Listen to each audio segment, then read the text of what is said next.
This is our 54 Packard Henney Jr.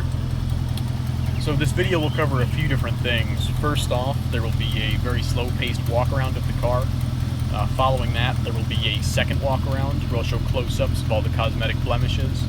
Then there'll be some clips of the interior as well as under the hood with the car running. So this is a 3-owner ambulance with actually a known history from new. It was delivered in '54 to the Eureka Williams Vacuum Company of Bloomfield, Illinois.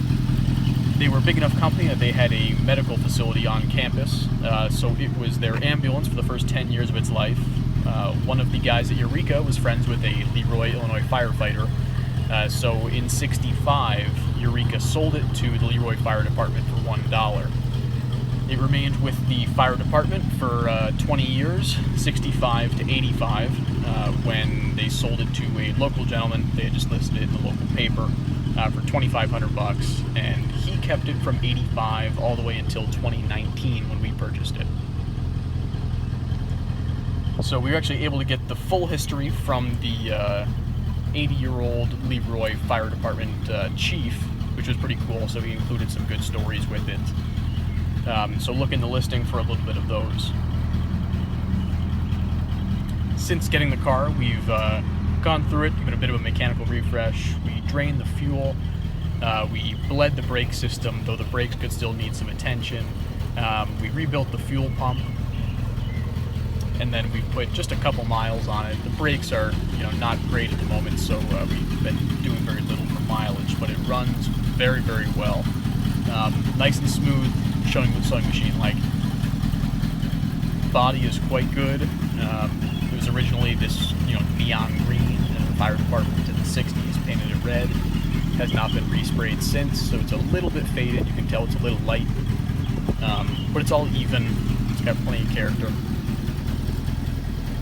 We like that this one was factory prepared with the tunnel lights. The siren actually is still functional, as is the siren light. Now this is just close-ups of the cosmetic stuff. So you can see there just a little bit of oxidation on the front bumper, and then a bit more so on trim pieces like the ornament as well as the door handles.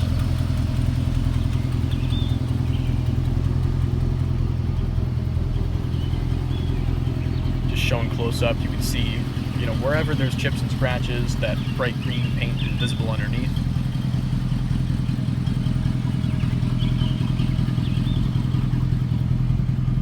Midline trim is quite good, no oxidation or damage there.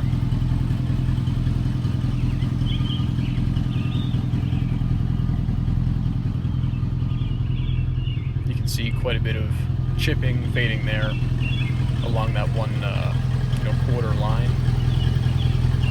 Some minor oxidation of the hubcaps. Tires are also pretty old. The glass is all clear and crack free except for one hairline crack in the bottom corner of the driver's window.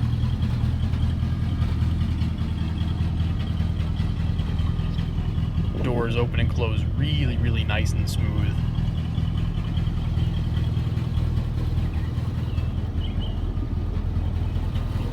Body's really, really straight. No dents or significant dings.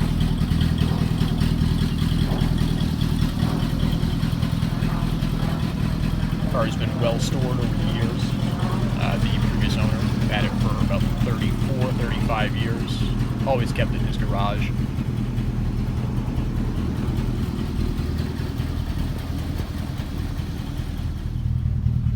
The interior, really, really impressive. Time capsule-like. The dash is mint. No real paint blemishes on the dash. The wheel has no cracks or glaring signs of age. No oxidation on any of the interior polished surfaces. The Motorola radio and walkie actually do work. The siren does work. The siren light does work. The blower motor is good. The fan installed under the dash also works. That's a battery kill switch you see there. The tunnel lights within the roof are not currently functional.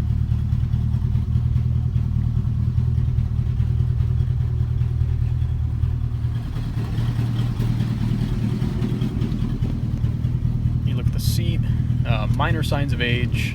There's a bit of a burst seam on the passenger seat bottom, but it is the original vinyl seats. This is a true 33,500 mile survivor. Odometer does work, and with the known history from new, the 33,000 miles is known to be accurate. Headliner in this car is really nice. There's one small burst seam just over in the driver's forward corner, but you can see here the original upholstery inside is actually pretty impressive. You'll see photos of all these extras taken out of the car in the listing.